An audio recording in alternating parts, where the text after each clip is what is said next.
Welcome to the I Heart Africa Project podcast. This is episode number 5. Kansas-born veterinarian Dr. Antin first travelled to Africa in 2007 to study wildlife and ecology. Right from an early age, Evan knew animals would be a large part of his life. From domesticated to wild animals, from large to small, he loves them all. Animals are his world. But in particular, he has an innate love for the most irrationally feared and misunderstood creatures, such as snakes, sharks, and crocodiles. He splashed across our television screens earlier this year in February 2019 when he hosted his own wildlife show on Animal Planet called Evan Goes Wild. The Californian-based veterinarian was voted and named People magazine's sexiest vet alive for 3 years running. He has travelled the world working with wildlife, whether he is rushing across the veldt in Africa to aid with darting a giraffe to help build giraffe populations, running away from a rushing rhino in Kenya, trekking with gorillas in Rwanda, or assisting Rhino 911 with their anti-poaching efforts. Dr. Evan uses his prominent internet profile to help spread the message of wildlife awareness and conservation around the globe. He is truly a one-of-a-kind person who offers understanding and compassion to even the smallest of creatures. I caught up with Dr. Evan in September as he was preparing to head back to Africa. It was my humblest pleasure to chat with Evan, and today I would like to share that interview with you all.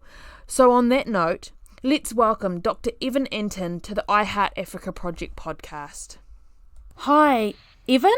Yeah, how you doing, Nikki? Thank you for agreeing to be interviewed and being part of the I Heart Africa project. For those listening, can you please introduce yourself, where you are from, and tell us a little bit about yourself? Yeah, my name is Dr. Evan Antin. I'm a small animal, exotic, and wildlife veterinarian. I'm originally from Kansas, but I currently reside near Los Angeles, California. Awesome. All right, so where are you currently working at the moment? I'm employed at Conejo Valley Veterinary Hospital. Yep.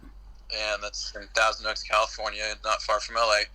But I do veterinary work all over the world, not as an employee, but more just volunteering my time and working with different wildlife in different countries. That's sort of like your passion, isn't it? Very much, yeah. I love dogs and cats too, and I've always had, taken care of them and had them growing up. But I absolutely love working with exotic animals and wildlife. It's definitely a passion. Yep. So how long have you been a vet for now? I graduated in May of 2013, so a little over 6 years. Oh, wow. So have you always been passionate about animals and wildlife, or where does that come from? Yeah, that's lifelong. When I grew up, it was in Kansas in a suburban kind of setting. We had a creek in the backyard, and ever since I could walk, I was going in the backyard and catching snakes and frogs and looking for insects and that kind of thing. And then, when I was in middle school and high school, I started getting more focused on social life and sports and that kind of thing. But towards the end of high school, I just really reconnected with my love of nature and started going snake hunting and doing the same kind of things I was doing as a kid. But I had a car, so I would go. I could go to other places and good spots and catch copperheads and rattlesnakes and that kind of thing. And then it just took off. I studied abroad my third year of college in Sydney, Australia. Yep. And took some zoology courses and marine bio and some other classes, and just had just such a time and got really infected with the travel bug. And that was when I was 21, and ever since then I've been traveling. I've been at least in a foreign country at least once a year since then. These last few years it's been a lot of traveling, several countries every year, and just doing a lot of work with wildlife and stuff. Yep. So when did you first travel to Africa? My first trip to Africa was actually in 2007, and this was a second study abroad semester I did. So I went to Tanzania. I was based basically in Arusha, but we did a lot of traveling, and this was a special, a wildlife conservation and ecology sort of a course load. And so we're just going. It was just all about undergrad kids getting their feet wet and learning a bit about conservation and ecology and what research would kind of look like out there. And we're not doing any real kind of papers or real research. It's just about kind of getting the lay of the land and getting used to that world and learning more about conservation in that area and that kind of thing. And so we went to a lot of the big national parks there, like Serengeti, Lake Manyara, Tarangire, Ngorongoro Crater. We did some private reserves as well. We did a Maasai homestay for a week, which was just a total culture shock, epic experience. Mm-hmm. And I had an amazing time. And so that was the whole semester. I was like, 4 or 5 months or something. And then I met my dad in South Africa, and we did some traveling in South Africa for about maybe like almost, or no, we did South Africa, we did Cape Town. So actually, that was the first time I ever dove with white sharks. Great white sharks was then near, a little bit east of Cape Town, off near Seal Island. And then we went and did Blue Kerns River Bridge. I bungee jumped that. That was super fun. And then from there, we went to Botswana, did the Okavango Delta for about a week. And then from there, we went to Zambia and just hung out, did some safari, and did some, hung out by Victoria Falls. Oh, nice. So that was an epic sub-Saharan Africa adventure. And obviously, every time I go, there's more and more places I want to see and more I want to do. So I got a lot more involved in, conservation with, people doing work in Africa in 2017. So I hadn't been there for 10 years. And then I got back because this organization named Rhino 911 reached out to me, and they were just like, hey, we'd love to have you out, show you what Rhino Conservation is all about, what's going on out here, and we just want help raising awareness. And I didn't know a lot about, what was going on with rhino at that time. I knew they were getting poached for their horn and that kind of thing, but I didn't really know the ins and outs and really how horrible it was, and how fast we're losing them. And so, man, I've been to South Africa, like 5 times in the last couple of years, and I've been to several other African countries in the last couple of years too. Kenya, Rwanda, Congo, Liberia. Working with other animals and wildlife rescues or conservationists, ecologists, or vets. Yeah, it holds a special place in my heart. I'll always go to Africa on a regular basis, I think, for as long as I can. Yeah. Do you travel, besides the trip with your dad, when you go back there, do you normally travel alone? Usually it's alone. I mean, one time I went to, at the end of last year, I went to Kenya with a TV show that I was filming, and I was the host of the show. It's called Evan Goes Wild. It's an Animal Planet show. Yep. It was just me doing, working with animals and doing veterinary work around the world. Some of it was domestics, but a lot of it was exotics and wildlife. Yep. And we went all over. I mean, we were in South America, Central America, Asia, Africa, all over. Yeah. I actually have a question about episode 4 of Evan Goes Wild. Yeah. Which actually aired earlier this year. So that sees you obviously go to Kenya, like you just said. But for those who haven't seen the show, what happened in episode 4? We went to Kenya and we stayed on the Oljogi Conservancy, which is it's like almost 80,000 hectares of this protected land. It's a really beautiful, special place. It's pretty exclusive too. Yeah, we got to work with some of the wildlife there. So one of the animals that really just touched me was this young rhino named May. And she's only a few years old, and it's a tough case because we don't know exactly what's wrong with her, or at least what caused it, but she's got some liver issues. And so we were doing some work with her, checking her blood work and doing some other overall health exams and consulting, and just kind of talking about, okay, what's a good plan for her given that she has this? We don't know what caused it, so we talked a lot about preventative medicine and other trial treatments we could pursue to try to get her better. And she's got such a big heart, like so many rhino do. Yeah. Rhino that have been poached, their horns have been cut off, their face have been cut off, and they still survive. And if they get the care they need, they can still live. I mean, they're some of the toughest damn animals. And May was no exception. And she had just a big heart of gold, and she was still hungry and still, wanted to engage. And she was just a really special little rhino. It was just kind of heartbreaking that she wasn't doing too well. We got to work with a few other rhino there that just needed some routine health checks. That was really neat. We actually had a really special cheetah in that episode. Baby cheetah. She was probably like 6 or 8 months at the time. But when that cheetah was young, its mother was killed, and so all the cheetah cubs were kind of left to fend on their own. They unfortunately somehow came across a feline viral disease that wiped out every one of them except for this last one. Wow. So she was the last one of her litter. And when she was fending for herself, we think either a farm dog or a hyena or something bit her, or got her on the back pretty good. So she actually had a broken back that was healing. Wow. And that's a big concern for a cheetah because they move. They have to move so fast, and their movement is asking so much of their back mobility, just with their gait, with how they run and everything. So it was one of those cases where only time will tell if she's able to be released back in the wild. But she was doing really well. Her repeat X-rays we took looked super good, and everything else about her was actually quite promising. But yeah, no, that was a special place. One other thing we got to do, I just have to say, we got this local class of school children probably anywhere from ages like 7 or 8 up to like 14, give or take. Yeah. None of these kids have even seen an elephant. What?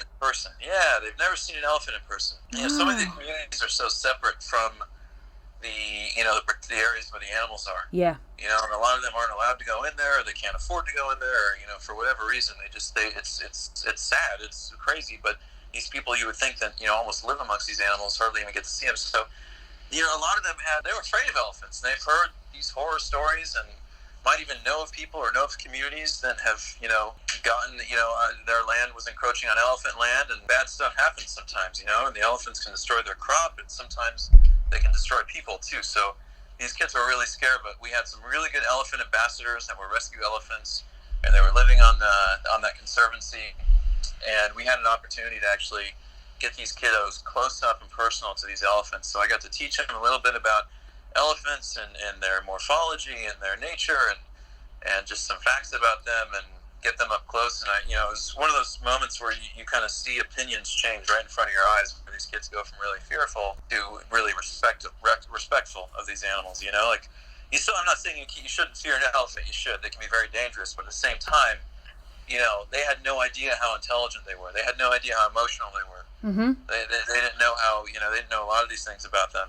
And so getting to share that with the local community is always super special to me. I mean, sustainable conservation, one of the pinnacles of it is getting the community involved and motivated to want to protect these animals, and making it so these animals are more valuable to them alive versus dead. Absolutely. And so that was a special moment, yeah. Absolutely. Education is very important around African wildlife at the moment.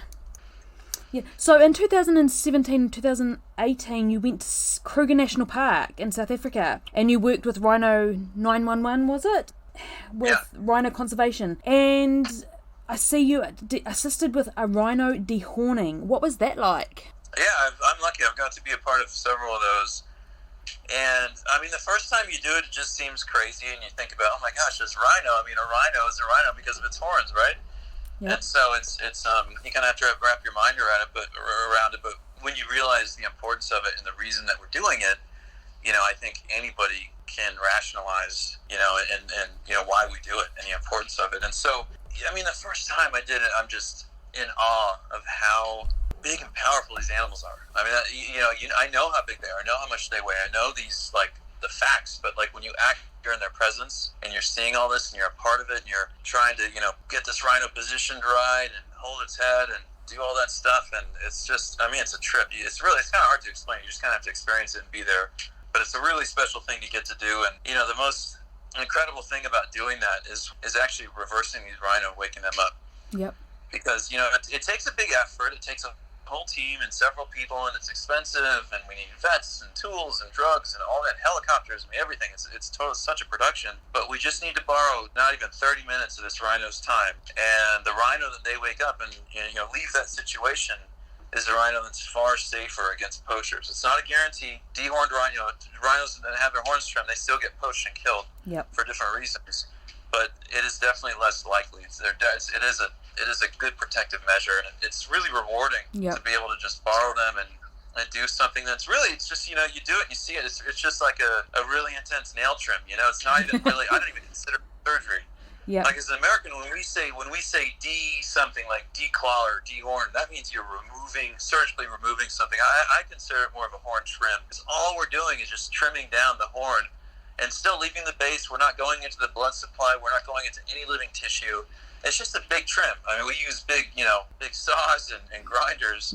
Yeah. So it's not your typical nail trim, but it's not invasive, and these rhinos do really well, and we wake them up, and, you know, they're a lot safer. Yeah. And how important is it to you that people are aware of the dramatically declining numbers of rhinos due to poaching? I mean, using your social media, how important is it to you to make more people aware just how many rhinos are actually getting poached? Yeah, I mean, it's just like any form of conservation or any kind of issue. I mean, if people don't know, then, you know, how can somebody, you know, care about something that they don't even know about that's happening? Mm-hmm. So one of the first steps here is, in my opinion, is awareness. And it's just getting it out there and getting people informed and just making people realize. And you have to realize most people will learn and be like, oh my gosh, it's terrible, and they're not necessarily going to do anything dramatic about it. But even if, a fraction of a percent of those people turn around and want to get involved and do something, I mean, that's how we start making a difference. Absolutely. So it's just about getting the word out there and getting people to understand that. And this goes for so many different species in Africa and around the world, and non-animal related issues too. If you don't know, you can't love something if you don't know. Absolutely. If you don't know, you'll never care. So awareness is hugely important. And that's something also where I feel like I can bring a lot of value. I mean, I'm a vet. I love doing veterinary work, but I'm not the best rhino vet in the world. There's guys out there that work with rhino way more than I do, and when I go out there, I learn a ton from them. So I'm not trying to go out there and say, here's what you guys need to do, and I'm telling them how to do their job. It's not like that. It's more just like me being a part of it, helping out where I can, and really where I bring value, I think, is the awareness component. But being a vet, I can't imagine that you are scared of any animal, but but is there any African animal that perhaps may get a little closer attention from you, or you give a little bit more respect not because you're scared of them, but more because you're more wary of them? Yeah, absolutely. I mean, and trust me, there are plenty of vets that are afraid of plenty of animals. I have colleagues that don't want to even look at a snake. So it's, just because you're a vet doesn't mean you're okay with everything. I am one of those people, and I don't have any irrational fear of any animal. Every animal has something fascinating about it. It's evolved and survived and made its way to live on this planet for some reason, and whatever that is, I'm probably going to find it pretty interesting. Yep. Now, the animals that I'm concerned about within Africa and have, special awareness of, one in South Africa would be, the Cape buffalo. Yes. Those guys are, they're one of the few truly potentially vengeful animals. They can be aggressive, unprovoked. They can be absolutely nuts, and they can be very destructive. So I have a very healthy respect for them, and I never want to be caught alone with them, not near any very tall trees. Yep. So I have a real big soft spot for snakes and really all misunderstood animals, spiders, rats, sharks, all kinds of stuff, because there's so many irrational fears on these animals, and so it's really too bad. They get a bad rap, and they get often killed, or they just don't get the respect they deserve. So, but a lot of the snakes in Africa, however, are legitimately venomous. Most of them are not. Most of them are harmless, but there are venomous snakes. I personally love working with them, but when I do, I try to be very cautious. And I would say one more that comes to mind right off the top of my head is chimpanzees. Oh yes. They are so dangerous, and they can be. They're just. I've just, as a vet and working with people that you work with chimps in captivity, or veterinarians or whatever, I've just heard some of the worst horror stories with chimps, and they can be a bit unpredictable. And when they, listen, I love chimps, and I don't in any way want to make people more afraid of chimps or not like chimps, but just primates in general can be pretty scary. But those guys in particular, just they can be quite violent and quite scary, and just do some pretty sinister stuff. So I love them. I really try to raise a lot of awareness about them, especially after my last trip to the Congo. And there's a lot of things people don't realize about chimpanzees. And I really strive to make a difference for their conservation too, and work with people on the ground that are really doing big things and good things for them. But they are legitimately very dangerous. Yeah. Elephants too. Elephants is one more. Yeah. You can't get complacent with those. They can be so sweet, and you can be working with them, and all of a sudden they can turn, and it's really they can just step on you pretty easily, or buck you with one of their tusks, and it's all over. It sure is. So I heard you actually had a slight fondness for some of the lesser liked creatures, snakes being one of them. What is it about snakes that makes you like them so much? Is it because they're so feared and so misunderstood? I think that definitely plays a part of it. They're just the underdog, and that's for sure a part of it. My love for animals from a very young age actually started with reptiles, mm-hmm. and I can't totally explain it. I find them to be just fascinating and beautiful, and they're so different than the cute cuddlies, and they're so different from mammals, and they just look. I feel like crocodiles are just one of the most beautiful things in the world, for instance. Same with a lot of the snakes and vipers and things like that. They just have this really. I don't know, it's just really badass look to them, and I love them. And then when I learned there was venomous snakes, and these snakes have a toxin that they produce and they inject with their bite, it was like this immediate, utter fascination that nature could create this. And they're not the only venomous animals in the world, obviously. There's plenty of other kinds, but that just made me even more fascinated with them. So I tend to, be even more excited by venomous snakes than non-venomous because of that. Yeah.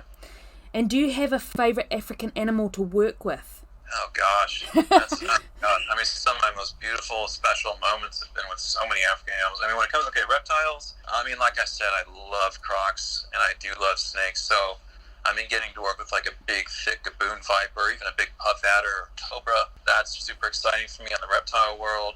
And then bird world, I've gotten to work with some really neat birds. I mean, one of my favorites actually was in vet school. I got to work with these huge, oh God, I forget the specific species, but it was a hornbill species.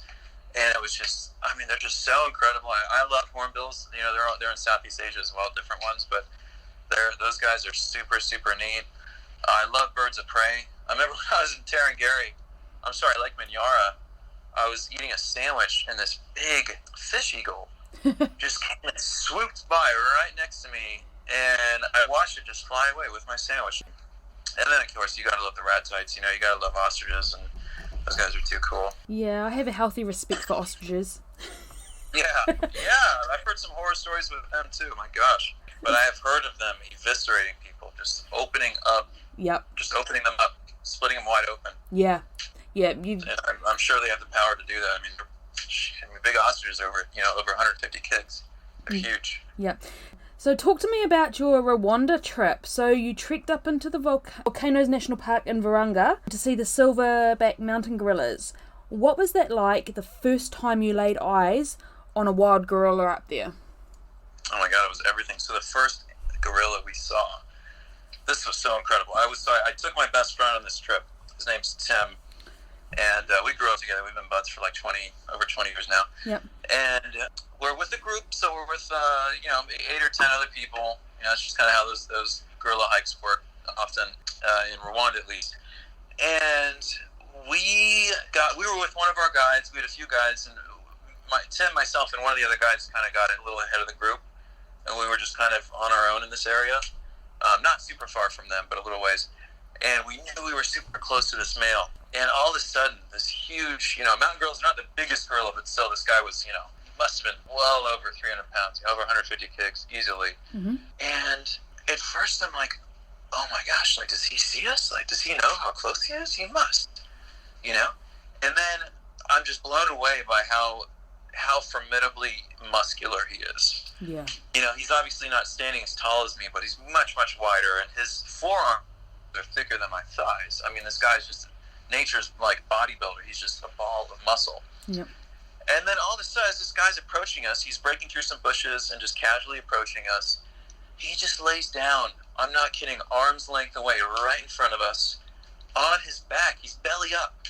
And so I know animal behavior well. And an animal, when they are stressed out in any way, they will never reveal their vulnerability of their abdomen. Like, no animal will do that. Yep. And this guy's laying on his belly, arms behind his back, like he's sunning at the beach or something. Yeah. And I'm just like blown away and just seeing like this big, powerful, just gnarly, potentially dangerous, crazy animal so casually, comfortably just sitting right in front of me. And it obviously is a huge testament to how habituated they are to people. This is not a wild gorilla that's never seen people. He's seen plenty of people over the years, so it's not the same as just like coming across a gorilla that's never seen someone that, you know what I mean? It's just awe and fascination. I'm just like taking everything in, looking at all of him, just looking at his huge legs and his arms and his huge chest. And his lats are like the size of my entire body. Just like I love exercise and fitness and stuff. So I know a bit about that, just being a veterinarian too. And so I'm just like totally sizing him up and just blown away. And he was so habituated. And then he led us to his little family, and he had his girlfriend or whatever, if you will, was the oldest breeding mountain gorilla in the area. She was 43 years old at the time. Wow. They had a newborn that was under a year old, and then they had 2 other young gorillas with them. Their 2 other kids that were like 3 and like 4 years old, and they were playing. And we just, the whole group eventually got there. We hung out with them for about an hour, took pictures, had a phenomenal time, and we're just like in the middle of Rwanda, just hanging with some gorillas. It's really special to get to see them. I mean, listen, I'm not against zoos. Actually, I really advocate high quality, good zoos that that make a difference for conservation. And there's a lot of garbage BS zoos that are just in it for the money. But you see them in captivity, and it's interesting, it's neat. But man, when you get to see them in that wild environment where they really live, and just spend time with them, just see, and then you see, and you know this. We know how much gorillas are like people genetically. behaviorally, emotionally. That wasn't news to me, but when you really see it firsthand, and you really see how this big silverback male that could, without even thinking about it, flick my head off my body, being so gentle to this little, not even year-old little baby, and groom it, and you see his other two kids that are picking their nose and wrestling and playing. I mean, they're just like people. They're really just like people, and they're so damn relatable. Yeah. And this goes for any primate, but really with those big apes, chimps, the same kind of thing. Orangutans, the same kind of thing. Yeah. And that was something that hits home. I think, for anyone that's human, you don't have to be a vet or, an animal enthusiast to see this. Any human being could see this and be like, oh my gosh, there's like people in gorilla costumes. Yeah, very much so. So are there any other African animals that you want to work with that you haven't had the chance to yet? Yeah, gosh, there's tons. I mean, I love working with big cats. I've been fortunate to work with lions, leopards, and cheetahs, and servals. That's all. I mean, what else? I went to Liberia after that Rwanda trip I was just talking about. Yep. And I was in search of the pygmy hippos. So I went to this national park that has the biggest population of pygmy hippos in southern Liberia. And, there was some government stuff going on and some local stuff going on, and that just didn't allow us to even get in the park, which was a huge bummer. But I would love to even get to see those in the wild. Would be super, super special. What else? I mean, there's so many obscure primate species, and there's all these reptiles too. I'd love to work with one of those huge spinning cobras native to Tanzania and Kenya. Those big, like, submarine. I mean, they get like 3 meters long. They're huge, like the biggest spinning cobra in the world. I mean, what a trip! Wow, that'd be so cool. I mean, I'd love to work with buffalo too. I've not had a chance to work with buffalo. Yeah. And that would be pretty special. Yeah. Wild dogs, I've been around them, I've seen them a bit, but I've never hands-on, full-on worked with one, and that would be really special. I love hyenas. I've gotten to interact with a couple, but never done any medical work on one, and I mean, they're one of my absolute favorites. Really love hyenas, so that would be super special and fun to me too. Yeah. So tell us about your favorite place in Africa and why is it so special to you? Okay, so I love all of South Africa where I've been, and I still haven't seen most of it, but and maybe it's just because of the people that I work with that are so just die-hard, endlessly passionate about the work they do, and they put their lives on the line to save these rhinos. So when I'm in some of these Pilanesberg area, that area national park, or even in Greater Kruger area, those are so special to me because it's, I mean, as an American, that's kind of your quintessential iconic Africa. Americans, when you say Africa to an American, and Africa has every climate, it has everything that you have anywhere else in the world. It has jungle, it has desert, it has mountains, it has everything. But Americans, they think of these grasslands, bushveld kind of thing with, elephants and giraffe and rhino and that quintessential kind of thing. And for me, I love that part of South Africa that has that. It's so iconic, and it has, it has more rhino than probably anywhere else in Africa. And it's, the people I've worked with are so incredible. So that's a really, really special spot for me. But I mean, I love Central Africa. I mean, I was in the Congo, and it was just so crazy to be there. All my friends and family thought I was crazy for going there. And I'm like, I know people. I'm going to be fine. It's going to be fine. And just getting out in this raw jungle in Central Africa that most people never get to go to. I mean, when I hiked with the Eastern Lowland gorillas, me and Natalie and some guides, we didn't have any other tourists with us, and it was like, oh my gosh, we have this special experience, and we're just right there, right up next to a silverback and his whole family. And there was even more gorillas there, so those moments are pretty special too. Yeah. Do you think your outlook on life has changed since working and traveling in Africa? Yeah, I mean, how could it not? And I'll tell you that you see these stories and you see these animals and you see what's happening, and that does a lot, especially for someone like me. And that really affects, how I feel about things and how much I want to help and how these animals need our help and all that. Absolutely. And getting to work with them hands-on, getting to actually spend physical time with the rhino is huge, and that changed everything for me. Yeah. And just made me that much more motivated to do that. But really, what I'd say, ever since that first trip with Rhino 911, what influenced me as much or more than anything was working with these people that are so passionate. I mean, I'm not kidding. They put their lives on the line to help save these animals.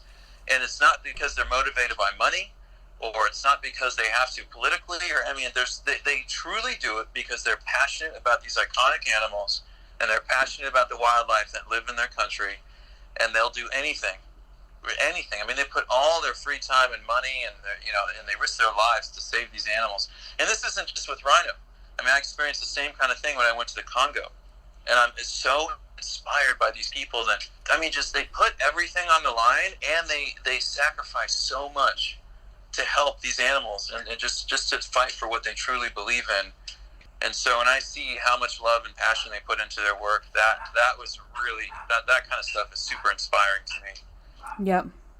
Why do you think Africa is a continent that captures the hearts and souls of people from around the world? Africa has, our planet's, it has our planet's most iconic wildlife. And I'm not saying this because I don't like other wildlife in other parts of the world. I'm very passionate about Southeast Asian wildlife and even New World wildlife. I absolutely love it. But every little kid grows up and you ask them, what's their favorite animal?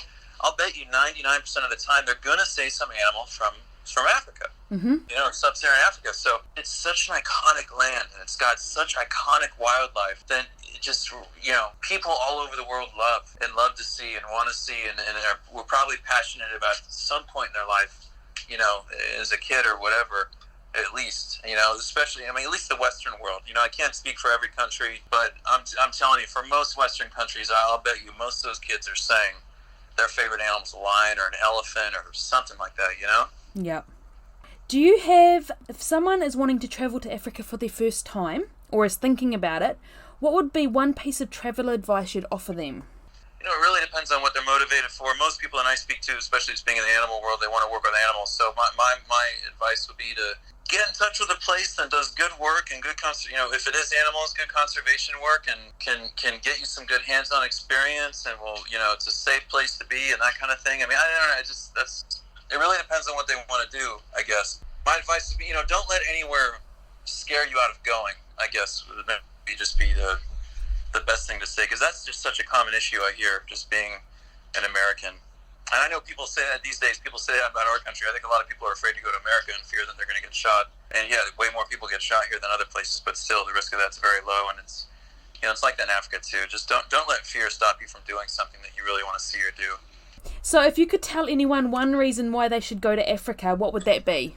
Oh man, if you want to experience just some of the essence of, our planet's natural beauty, that's a great spot to see it. You're going to, just the culture is raw, the animals and the wildlife is raw. I mean, you're going to see just like, as our heritage, as an earthling, like on our whole planet, Africa has some of the richest heritage of anywhere on the entire planet. And so if you want to see a little bit more of that and experience a bit of that, then you ought to go. All right, so what's next for you? Do you have any plans to return to Africa soon? I do. I'm going to be there next month. My goodness, what are you doing?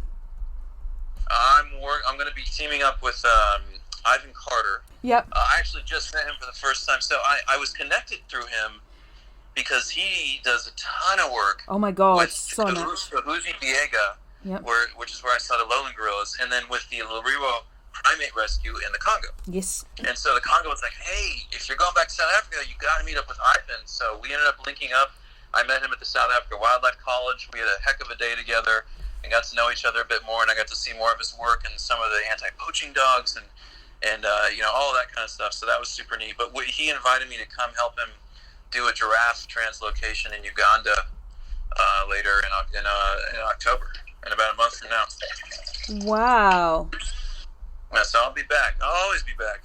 Yeah, that's incredible. So Evan, I'd just like to say a big thank you. Without amazing people like yourself, this project could never have come about, and my love and passion for Africa could not be shared with the world on such a grand scale. Just before we wrap up, is there anything else you'd like to add before the interview finishes? No, I just want to thank you for including me and just giving me this opportunity to chat with you about Africa, and I'm thankful for what you're doing to spread some awareness about it. Oh, awesome. All right. Hey, and we'll catch up with you soon, okay? Excellent. All right, thank you so much, Dr. Evan Antin.